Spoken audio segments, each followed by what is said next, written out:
Hello everyone, সবাইকে আমার নতুন একটি ভিডিওতে ওয়েলকাম। জানি বেশ অনেকটা দিন লেট হয়ে গেল নতুন ভিডিও পোস্ট করতে।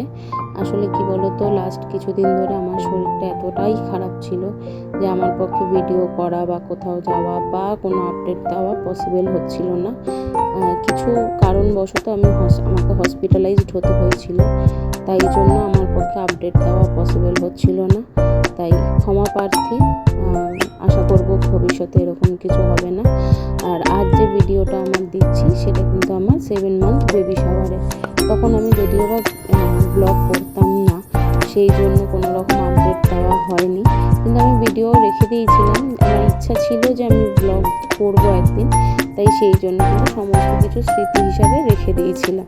দেখো, এখানে প্রথমেই আমার শাশুড়ি মা আমাকে আশীর্বাদ করে একটি কানের দুল এবং একটি পায়ের আঙুল দিয়ে, তারপরে দই মিষ্টি, দই, চন্দন, দুব্বো, ধান সব কিছু দিয়ে, ধান দুব্বো সব কিছু দিয়ে আমাকে আশীর্বাদ করে নিচ্ছে।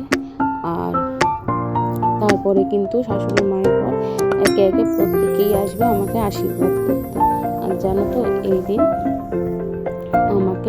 আমার এতটা ভালো লেগেছিল। আমার প্রথম 7 মান্থ বেবি শাওয়ার।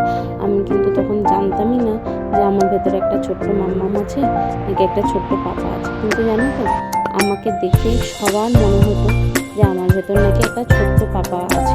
বা আমি নিজেও রিপোর্টসের অনেক কারুকার্য করে, রিসার্চ করে আমি নিজেও না মনে মনে ভাবলাম হয়তো আমার ভেতর যে বেড়ে উঠছে সে একটা ছোট্ট পাপা। তো দেখো, এখানে আমার শাশুড়ি মায়ের পর আমার শ্বশুরমশাই আমাকে আশীর্বাদ করছেন। আর তারপরে কিন্তু একে একে বাড়ির প্রত্যেক বড়রা আসবেন আমাকে আশীর্বাদ করতে। তো যেটা বলছি যে সবাই কিন্তু ভেবেছিল যে একটা ছোট্ট পাপা আছে। তারপর যখন ডেলিভারির দিন হসপিটালে গেলাম, ডাক্তার যখন দেখালো যে দেখো তোমার কে হয়েছে, তুমি বুঝতে পারছো কি না এটা কে বা কি, তখন কিন্তু আমি খুব খুশি হয়েছিলাম যে আমি একটা ছোট্ট মাম্মাম পেয়েছি।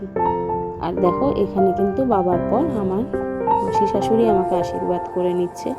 জানি আজকের ভিডিওটা হয়তো সেই অনুযায়ী দেওয়া আমি দিতে পারছি না, কারণ আমার এখনও কথা বলতে খুব কষ্ট হচ্ছে। কিন্তু কি বলো তো, কতদিন আর ভিডিও দেবো না বা কতদিন তোমাদের সাথে থেকে দূরে থাকবো। এখন ভিডিও দিতে দিতে এমন হয়ে গেছে না, একদিনও যদি ভিডিও না দিই তাহলে মনে হয় যেন তোমাদের সাথে লিঙ্কই রাখতে পারছি না। দেখো, আমার মাসি শাশুড়ির পর এটা কিন্তু আমার দিদা। আসলে আমার বাপের বাড়িতে না সাত দেওয়ার নিয়ম নেই, তাই আমার দিদা এখানেই আশীর্বাদ করে আমাকে কিন্তু এখানেই গিফট দিয়ে দিয়েছে। কিন্তু কি জানো তো, একটা সারপ্রাইজ আছে। এরপরে 9th মান্থেও কিন্তু আমার বেবি শাওয়ার হয়েছিল। সেটা কিন্তু আমার বাপের বাড়ির পর থেকে আমার দিদি ভাই দিল্লি থেকে সমস্ত কিছু আয়োজন করে পাঠিয়েছিল। তারপরে আমার 9th মান্থেরও কিন্তু বেবি শাওয়ার হয়েছিল। আর দেখো, এরপরে কিন্তু কেউ আসতে চাইছিল না, যে অনেকটা বেলা হয়ে গেছে, তুমি খেয়ে নাও। সবাই এটাই রিকোয়েস্ট করছিল, কিন্তু আমি বলছিলাম তুমি তো আসো, এটা হচ্ছে আমার ছোট মামি শাশুড়ি।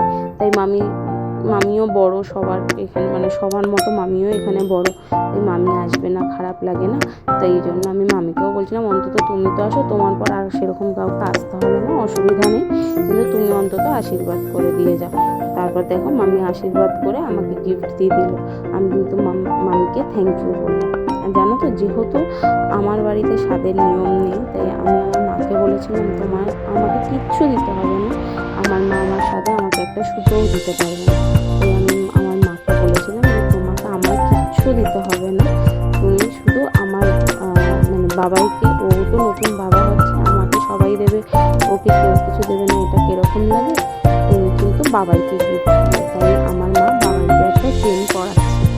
দেখো, আশীর্বাদ পর্ব শেষ হওয়ার পর খাওয়া দাওয়া শুরু হবে। তাই প্রথম খাওয়াটা আমার শাশুড়ি মায়ের হাত দিয়ে খেতে হবে। তাই সে কিন্তু পায়েস খাইয়ে দিয়েছিল। আর আমি যেহেতু কাজু কিশমিশ খাই না, তাই কিন্তু আমার শাশুড়ি মা আমাকে বেছে বেছে পায়েস খাইয়ে দিচ্ছিল। তারপরে কিন্তু বাড়িতে যে ফুচকা পাচকাগুলো এসেছিলো, মানে ছোট্ট মাম্মামগুলো এসেছিলো আমাকে খাওয়াবে বলে, আমার কিন্তু তাদেরকেও খাওয়াতে হচ্ছিল। এই দেখো, ও আমাকে কি খাওয়াবে, ও নিজে আমার প্লেটে একটা ফ্রুটি রাখা ছিল, ওইটা খাবে বলে খুব ব্যস্ত ছিল। তাই ও কিন্তু ফ্রুটিটা পেয়ে খুব খুশি হয়েছিল।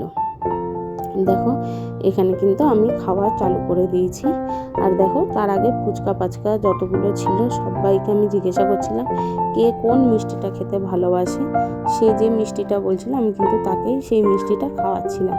যে পুরোটা খেতে পছন্দ করছিল তাকে পুরোটাই দিচ্ছিলাম, যে একটুখানি খেতে চাইছিল তাকে কিন্তু একটুখানি দিচ্ছিলাম।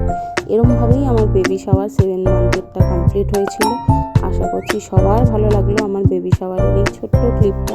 যদি পছন্দ হয় প্রত্যেকের পাশে থাকার জন্য রিকোয়েস্ট করলাম। আর চলি দেখা হচ্ছে আবার পরের একটা ভিডিও। টাটা।